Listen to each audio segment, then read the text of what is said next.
light, the light in which speed travels. Are we really seeing, when we look up in the past, are we seeing light that has been sent many, many years ago? Is that true? I am the Toilet Philosopher, and this is Thinking on the Toilet, a series of videos we're going to do to challenge different thoughts I have while in my restroom once a day. You should be here once a day. If you're not here once a day, maybe get that checked. Let's continue. So today's video is the speed of light. I want to challenge that. Brought on by various things I'm understanding, documentaries I watch, where it says light from a distant star or galaxy or planet. When it gets to us, we're seeing that light as it was in the past. So if we take our closest solar system to us, which is, I think is Alpha Centauri, it's just over 4 light years away. The light we see from that planet or solar system today was actually 4 years ago. And this series is designed around an intelligent creation, a creator. And that doesn't really resonate with me at all. If it was a design, if there is a design, then it's not a very good one. Yes, I know we understand light speed. We can see it on Earth. There's law of physics. Even the light right now traveling from over there to me has took a certain amount of time. And we can obviously measure that quite accurately. So I understand the theory behind saying that the light we see in a distant star, if that's 10,000 light years away, that we're seeing that light as it was 10,000 years ago. Totally understand that, but it doesn't make a lot of sense. Certainly if we think about our creation, if we are designed to one day leave this planet and explore other planets, solar systems, maybe even other galaxies, that doesn't make a lot of sense at all. I mean, if I want to arrange a lunch date or business date on Alpha Centauri, I've got to arrange that 4 years ahead. And that's presuming I can travel at the exact speed of light, which we know is kind of difficult, maybe even impossible. So you wouldn't be able to do much in terms of planning, would you? And that's only your closest one. You look at somewhere that's 10,000 light years away, and I want to arrange, this civilization from 10,000 light years away contacts Earth and says, "Oh, we'd love to meet you. We'd love to get to know your species." We say, "Oh, yeah, no problem. Yeah, we'll see you soon." Well, we won't be soon. We'll see you in about 10,000 years. At which point, they're probably gone. Dead. The planet could even be gone. Or they completely don't care who we are anymore. It doesn't make, what I'm trying to get at, it doesn't make much sense. Are we really seeing the past? Is that just our own obsession with time, beginnings and past? We always have to believe that there was a beginning and there's an end. We have to believe that there's a law of physics, which is our law of physics that we govern by ourselves and how we exist on this planet. But does that mean them laws, them physics exist elsewhere? That's what I wanted to explore in the restroom today, and I'm just thinking, maybe there's an answer here. Maybe there's something we're not quite understanding that would make the intelligent design way better, and that we could get there much faster than that. Yeah, you might be thinking, we travel faster. Yeah, you've got wormholes. You can go from wormhole to wormhole. Yeah, I get that too. And if that's true, and if you can do wormhole jumping around the galaxy, then yeah, it would mean that time would no longer be an issue of light speed, etc. But that's a very far-fetched idea, much even farther-fetched than me sitting in the restroom in the middle of space, which you're probably seeing in this video. Of course, it's not my restroom. I will not film myself on the toilet. Not very nice. We'll continue on with this thoughts. So where I'm getting with this is, if I'm to believe in intelligent design and that we're not seeing past light, that when I look up in the sky at a star or planet or a solar system, that I'm not seeing light from thousands of years ago. I'm seeing light from very recently, maybe even right now. But you're saying, how's that possible? I mean, that's insane to even think about that. We know there's a distance. We can see it. We can measure that. But can you? Can you measure it? What if there's something else that explains that. And I was sat here in the restroom, and the answer came to me.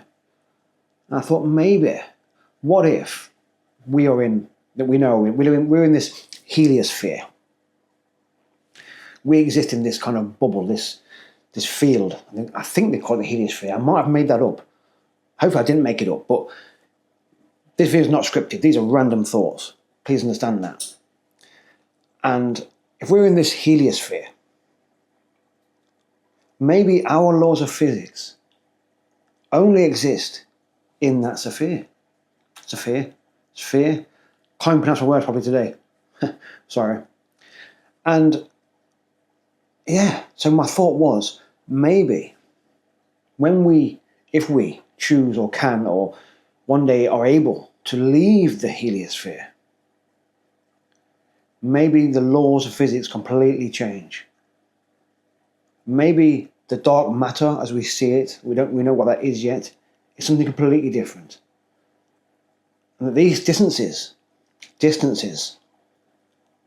are nowhere near what we think we are. And we can travel, once we get beyond our heliosphere, we can travel at immense speeds and reach planets and solar systems very quickly, way beyond the 10,000 light years, 20,000 light years that we think of today. Maybe that's how you travel from place to place, from galaxy to galaxy, is that we don't know what's beyond our heliosphere is actually very different. We are contained in something which governs our laws of physics, and it's why light speed exists in our solar system and we can measure it. But maybe outside of that, it becomes very different. And that's the intelligent creation. That's the intelligent design. Yes, we will one day be able to travel to very distant places in very little time. But we have to first get beyond our heliosphere, get beyond our boundary. So we can find that deep space or dark matter or whatever you want to call that is something vastly different to what we think it is. It could be like an ocean on Earth. It could actually be a material that allows you to travel. Maybe even instantaneously. Maybe once you get past that, you can just go, boom, I want to go there, I'm going there. That's it. And you get there. But there's no travel, there's no light speed needed. And that we are seeing light from that planet or solar system or star pretty much as it is. And we would think of the expanding universe. I'm not even sure I buy that one. I'm going to go into that one in the next video. About our universe has to have a beginning, has to have an end, we have to have a big bang. I'm not sure that any of that is really true. And my thoughts are going to go towards that in the next video. We're going to discuss that a bit further. But today's video, my thoughts are that yes, these are completely fictitious thoughts without any basis or any proof. They're philosophies. Restroom philosophies, which are even stranger. But I like to think about that in this time in the restroom. I like to ponder a theory, try and find some sort of answer that makes some sort of sense. And the only sense I can make is that we're not seeing light from 10,000 years ago or whatever that is. And that we can travel to that place without time passing that slowly. We haven't got to go into some artificial stasis to get anywhere. That we can get there.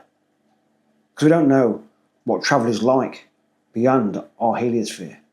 I watched a recent video, I can't remember what it was called or who did it. I think it was around the Voyager 2 mission. And it got close to this heliosphere. Is it close to that? I'm not sure. But it got somewhere. And it's all its electronics, all its things got messed up. It didn't know what it was doing and where it was going. It was sending signals backwards and forwards, and the people that on the ground looking at this information couldn't understand what was going on. There was something out there that was not making no sense. Some signal was being sent back to Voyager and they've no idea how or why. Like a mirror image, like a mirror signal. I think when we get beyond our heliosphere, we're going to find a lot of things are not what we think we are. That time really is relevant only to us here and in our bubble. That light speed might only be relevant in our bubble. And that things vastly beyond that can be super strange. and completely beyond our current understanding of physics. Otherwise, the very reason that our galaxy alone is huge, and never mind the universe, that if a species like ours, or even more intelligent than ours, simply can't go anywhere else, is that an intelligent design? Were we designed? Is there creation? Are we supposed to one day leave this planet? Is that the intention for all life? That you grow, you evolve, and you leave. And you meet others in that creation. And these vast distances are not actually what we think they are. And you might say, well, why have we not seen other beings and everything else? Well, that's a whole other video. Maybe there's a design around that too, that you're not supposed to contact species that are not ready to have that contact. Maybe they're already here. They're completely separate videos, which we might do one day in the restroom. Because we are here a lot. I am. You should be too. Keep your water intake high. Keep your fibre intake high. And you can enjoy your restroom thoughts and ponder your own theories and your own imagination. Imagination is brilliant, and I love to go to these places, try and work out an answer. I'm not saying the answers are true, and I'll never probably know if they are true. But they're just thoughts. Thoughts that make sense to me, and I think, yes, I do believe that that's probably a better or closer answer than to the answer you're giving me, that light takes 20,000 years from somewhere to get here, and there's no point ever travelling because you're never going to get there, and you can't send messages because they're not going to get them. It's all negative. It's all like impossible. It makes no sense. If that is the truth, if what we know today is exactly true, then there is literally, it's pointless for creationist perspective. And there is no design around that, because it doesn't make any sense whatsoever, unless we are able to travel through wormholes. We're rambling now. The restroom's nearly over. It's time to go. All that remains is to flush, say goodbye, and I'll see you in the next video where we discuss time, the beginning, the end, and all that in the restroom, thinking on the toilet. Take care. See you next time. Goodbye.